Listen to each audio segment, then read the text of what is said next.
Mission 9, New Strength. Hello, my old Padawans. Let us begin our journey throughout Malay Island.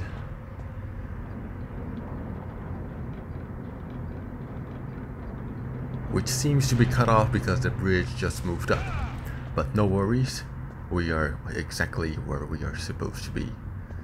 Don't forget to get the red orbs in those pillars. And don't worry if you don't make the jump on the first try. It's a little tricky. Not as tricky as the one in Mission 1, but still. And also don't forget to get the little thing behind this rock. What would you call that? Either way, yeah. We go downstairs to meet our lizard friends, the Blades or the Assault.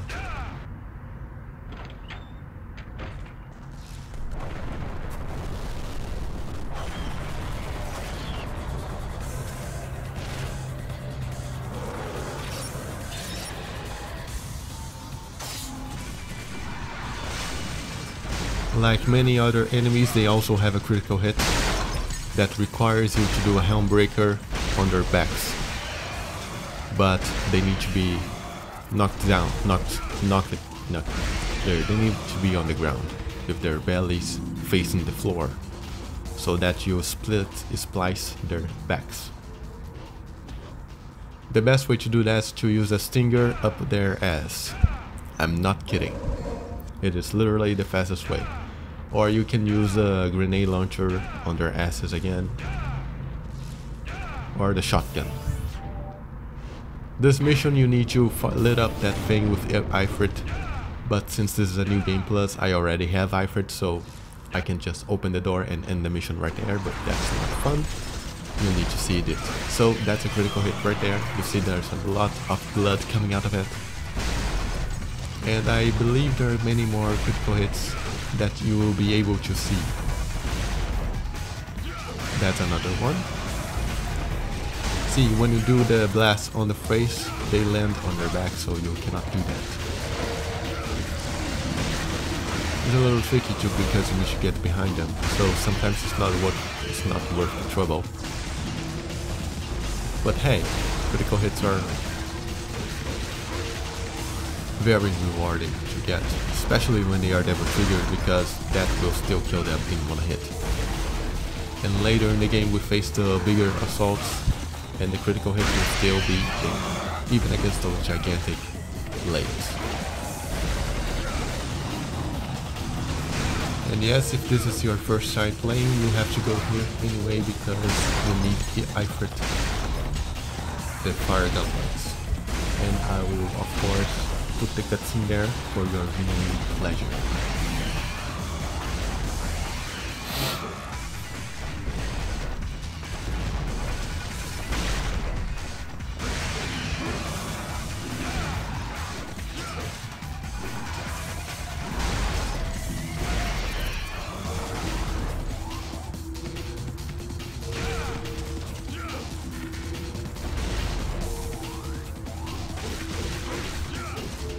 Also, you need to be fast, because they get up quite quickly.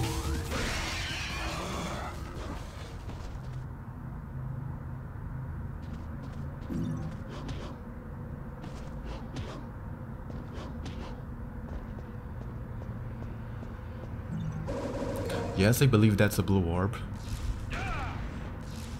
So what you need to do is not stinger the wall, come back here and light this thing up.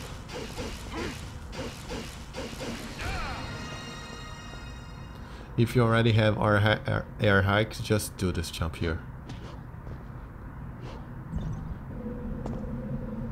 So we go to the cutscene, little cutscene.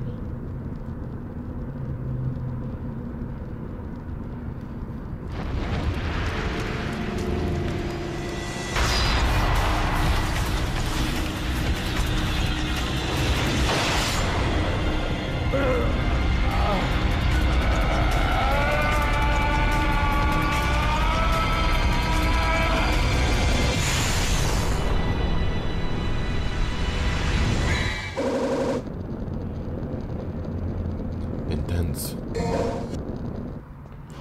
And once that's done with, you go and then you'll be able to go to the next boss fight. Or, oh, and you'll see the flame kick, the dive kick also works to get a critical hit. You see the blood there. I was waiting for the orbs because they take a while to appear. Anyway, cutscene time.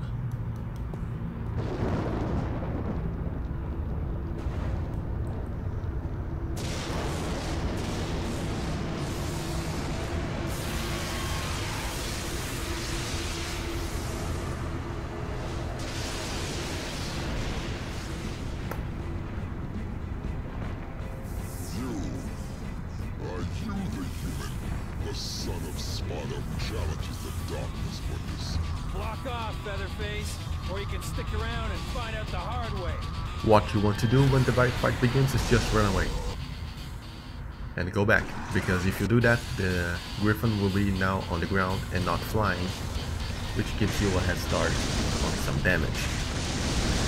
I died here like many other bosses.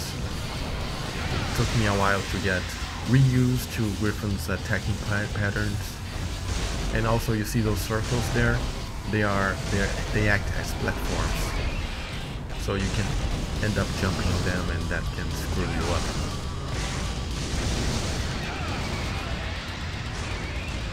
There's a trick you can get to use the meteor on him and get double damage, because he has 2 hit spots, one on the head and the other one on the heart, I think, something like that.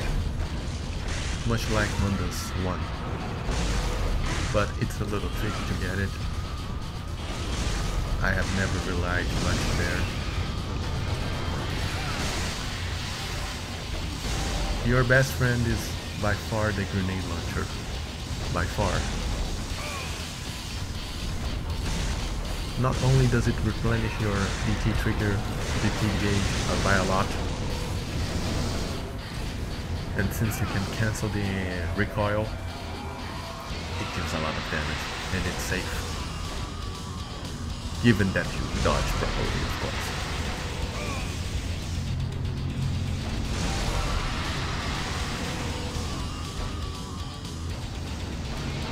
Because of that, I actually took a lot longer dealing with Griffin 1 than I did with Griffin 2 and 3.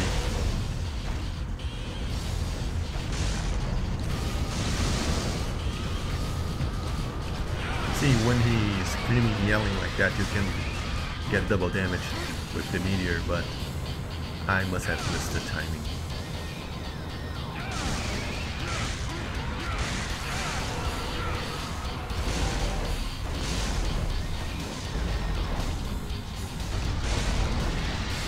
After a while you get used to his attacking patterns.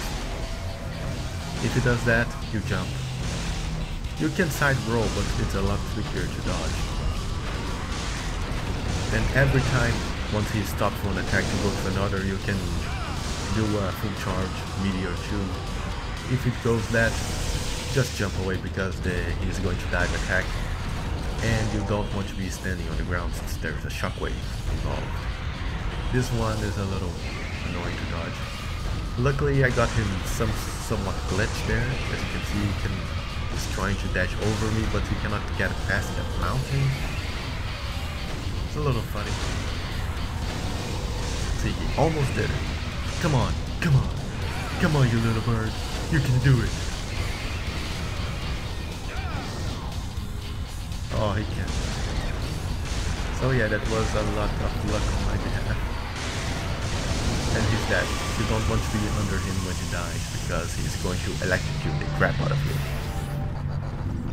And I only fought him because, well, to show you what it looked like to defeat him. But the mission's not over, we are going through the woods. And don't forget to go up here for a little health refill.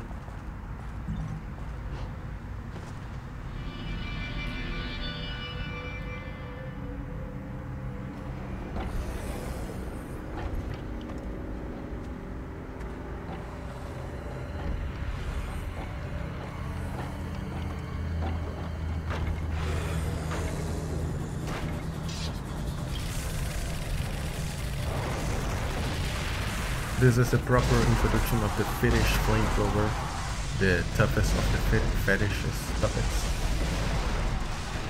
And I gotta say, I love this cutscene. I just saw the nun on the theater, and the atmospheres reminded me instantly of this little cutscene here. Just goes to show just how amazing this game actually is, if you set aside the awkward camera angles and angles. It still holds up pretty damn well.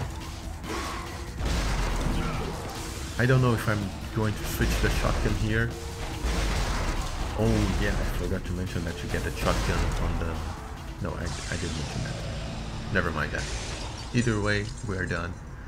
Because there is jump cancelling in this game, but you can only do so with the shotgun. See?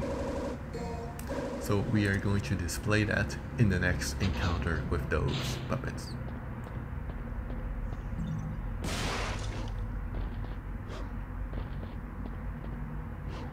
Go over here because there are some orbs that require your attention.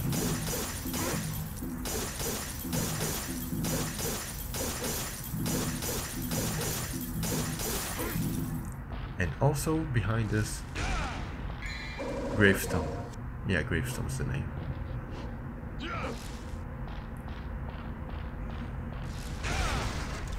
And this is how you jump cancel. The timing is actually a little trickier than it looks, because the game doesn't have turbo mode, so it throws me off.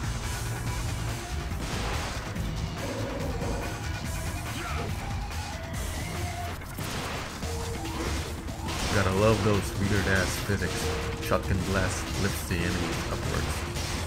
Sadly, this only works with those enemies, these enemies. As you can see, you can also charge your shots, but it takes a while. That was a really stylish dodge. Sadly, once they go double trigger, you just want to get this over with, so let's get the green. Nate gun back.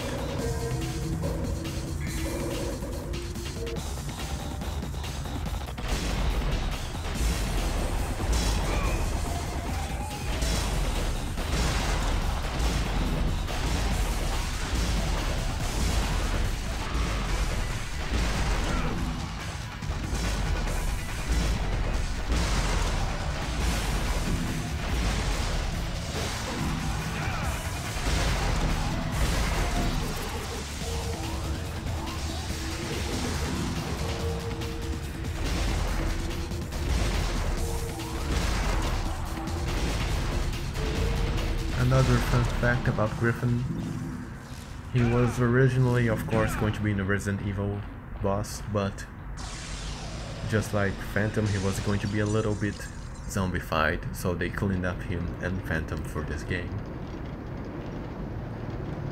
Kinda makes you wonder how they would look. Anyway, this mission's over. You'll see 21 minutes because I died sometimes. And now we go to the mission 10, Canyon of Mist, which is something that has been repurposed in both Devil May Cry 3, I think, and 4. Quite more literally in Devil May Cry 4 when you have to go follow the shadows, some say follow the sun. But at least there you don't have to fight these enemies, so I suppose that's a plus. But the mission there is a lot longer than this one. Yeah, as you have probably guessed, the missions in this game are very small. Sure, which is good to get no damage runs, but we ain't got time yet. Yes, you need double trigger to juggle them, if they are already PT'd, which sucks.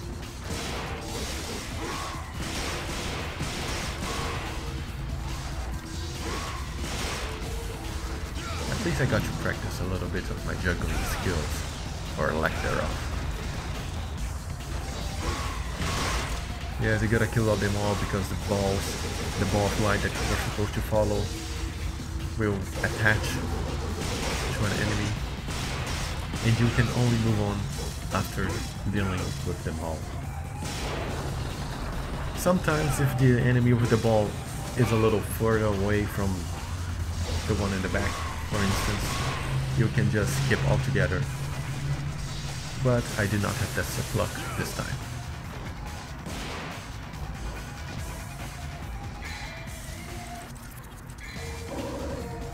So just like last time, we're going to switch to the grenade launcher because Dante Must Die difficulty takes a lot of health. See, the enemy spawned, but the ball is going that way, so we can ignore them. Au revoir.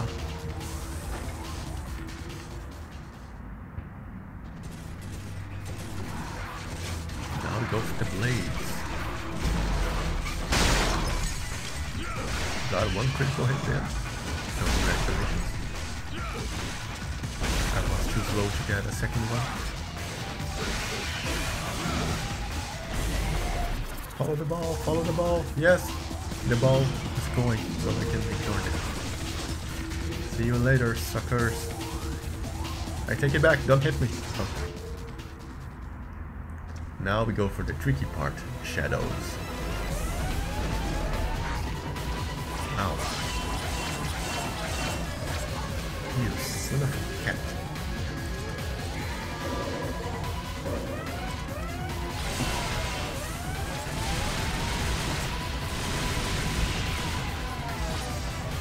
I hate when that happens. And when 2 double trigger stingers are enough to make it red, so all you have to do is dodge.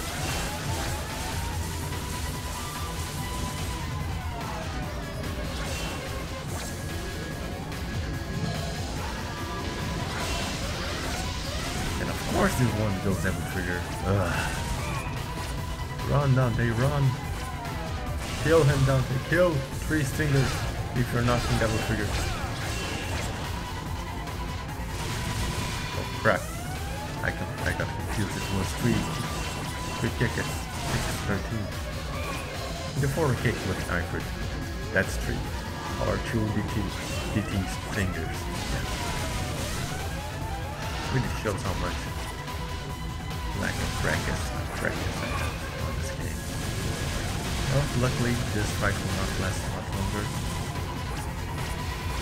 Weird ass move, did you see that wrong? Anyway, it is on its deathbed now.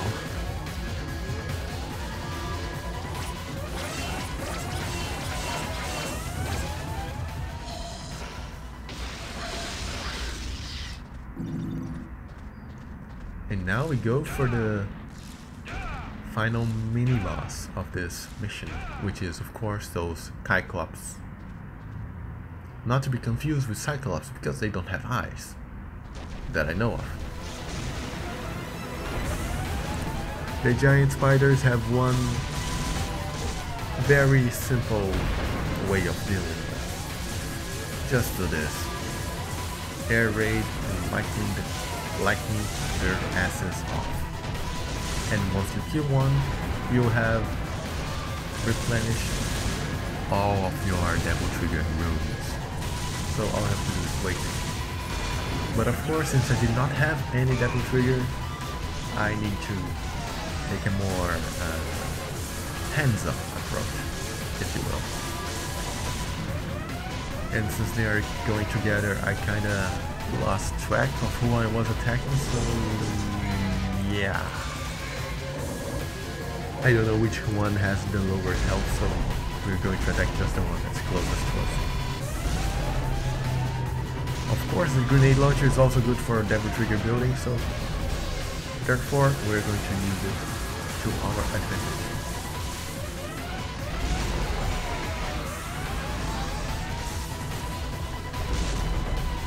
In terms of attacks, what you have to expect is that they are very similar to Phantom. Instead of attacking with fire, they are attacked with rocks. They still have the same weak spot on their butts, and they can also block attacks with their legs. And in the end, it seems that they both had the same amount of health from the fight.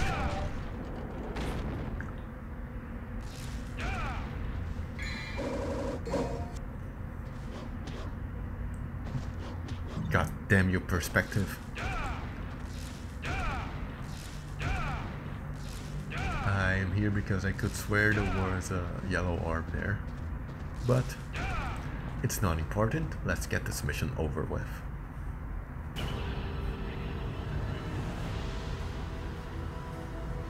Mission 11, Fate.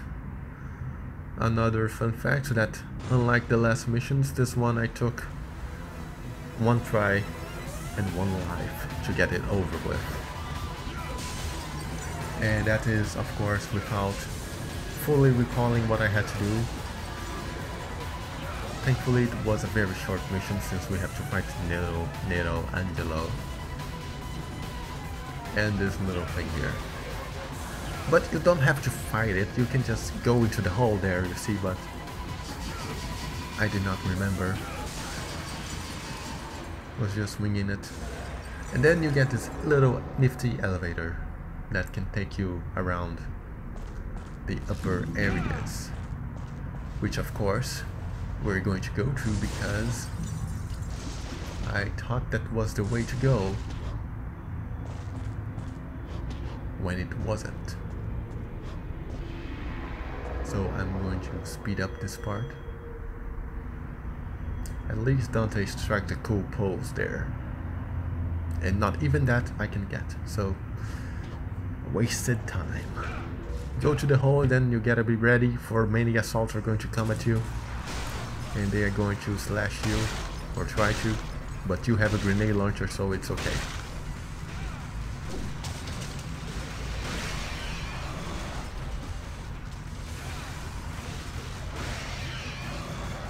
Later you have to return throughout this same path, so you have to be ready to deal with them again. However, they will not give out red orbs if you attack them for a second time.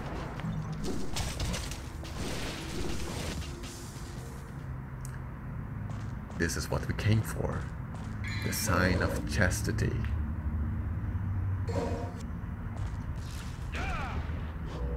I wonder who came up with these names, because seriously. So,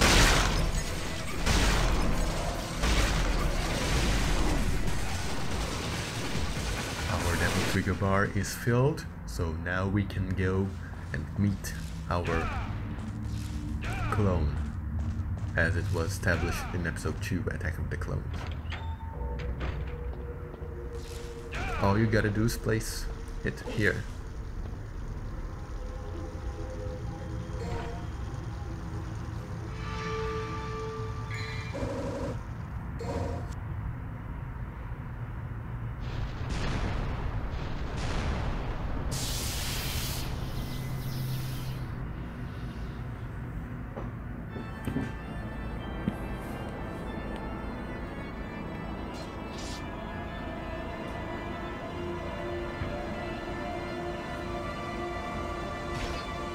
Come on, Mr. Pretty Eyes, I'm not scared of you.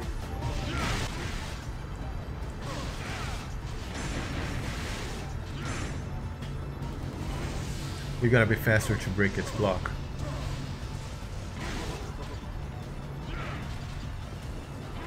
Basically, if you keep attacking with Ifrit, you will be able to just screw him up very fast. Again, I remind you that this was my first and only try against this boss fight. Not to say I did not get hit, because let's face it, I cannot do that.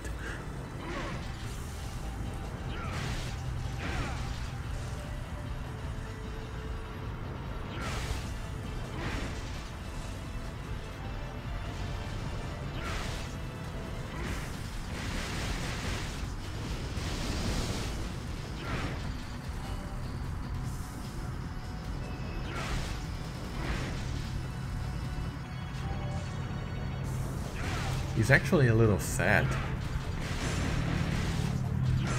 You go to Devil May Cry 3 and you see how tough Virgil 2 is, but now here, it's a little embarrassing. Then again, when you know what to do. Virgil in Devil May Cry 3 can also be embarrassing. I messed up there. I should have let go sooner. But it's okay, we can still take another hit.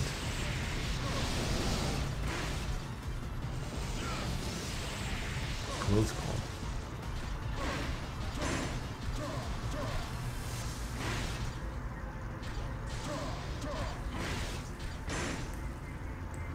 And since I'm a little cocky, I'm not actually waiting for him to finish his attacks, because if I did, of course, it would be easier and better to land a full combo, but we don't want that.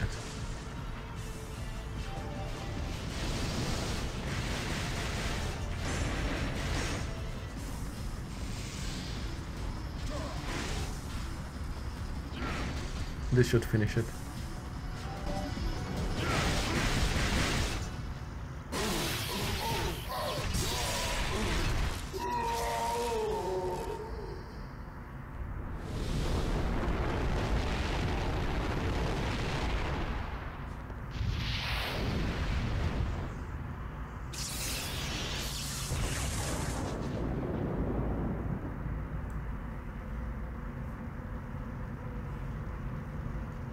But what is this? We defeated the boss, but the mission's not over?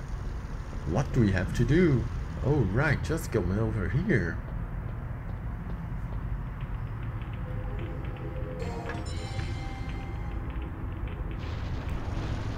Simpler times. We did not need walkthroughs, objectives telling us what to do. All we had to do was just go figure it out. And yes, that green orb is there to your need, should you need it during the fight. 6.5 minutes, we get the achievement, and now we can move on to mission 12, which is the last one, going over our limit of 30 minutes, but we got enough credit from the 2 past episodes, so we can still maintain a 30 minutes per video in average. And yes, Dante does have underwater segments, which strangely enough aren't as boring as it would seem. Maybe it was because the first time I did a secret mission that is underwater, I did it on my first try. On the first try. If I recall, you have to do a no damage, take out 14 assaults or blades, or 15 or 10, I don't know, a number like that, without getting hit underwater. And I did that on my first try, so that was very, very characteristic of me. What you gotta do is go into this ghost ship.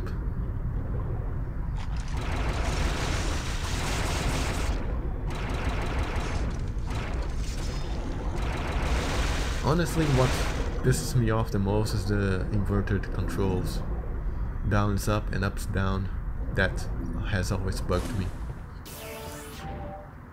I associate the interior of this ship with frosts, so that's why I equipped Ifrit there. Who do you think you are encasing yourself in ice? Did you know that the ice on the frost can withstand the heat of lava? I know, right? It's very, very cold. And Dante can just shrug them off like they're nothing. It also goes to show that the heat of Ifrit is very, very, very hot. I remember that the captain's cabin is upstairs, so I went downstairs to remember if there was anything here worthwhile besides this assault.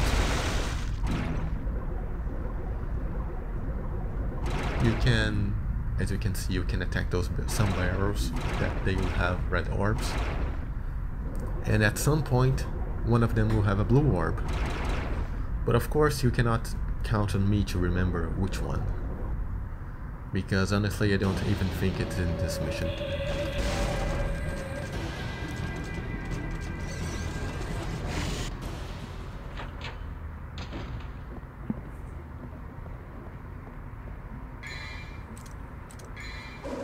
I'm getting ready for Griffin 2. I'm going to use the handgun strategy.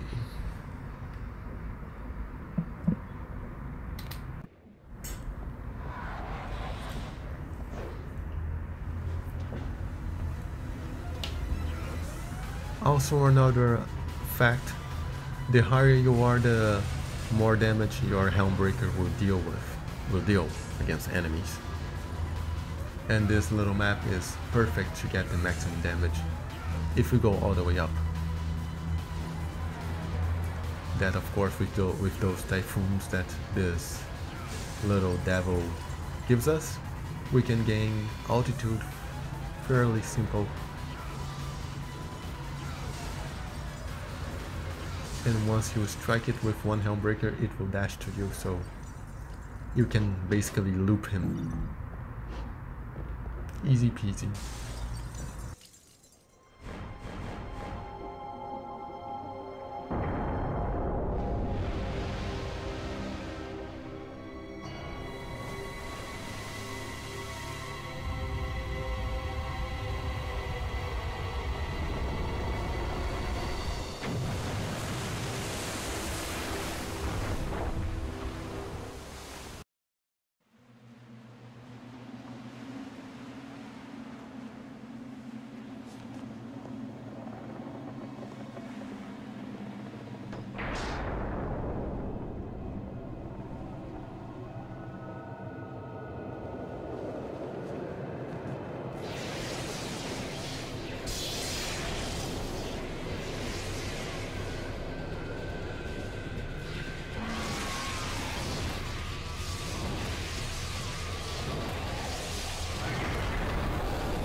I was very lucky in this fight.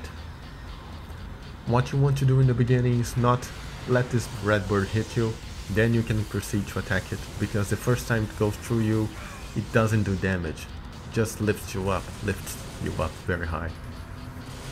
I gotta be honest, I don't understand the mechanics of that.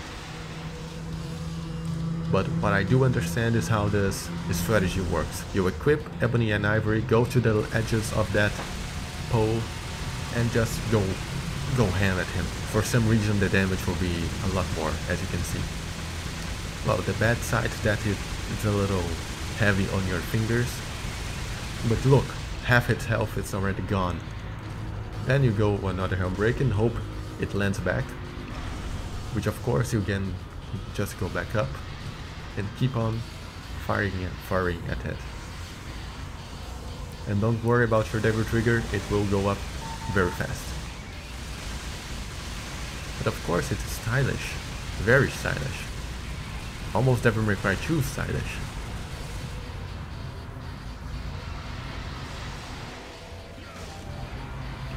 For some reason I managed to get 2 Helmbreakers on it, and it landed a second time. If that's not luck, I don't know what is. And with that, Griffin 2 is defeated. The other strategy is to use Ifrit and Meteor 2s, but like I said before, it's not my go-to strategy. Like I mentioned, you gotta be careful not to get hit on its way out. The door is open. Bed's made. Welcome home. And at that moment my fingers were in pain for pressing that many fire shots, so now we take a break. I will see you next time.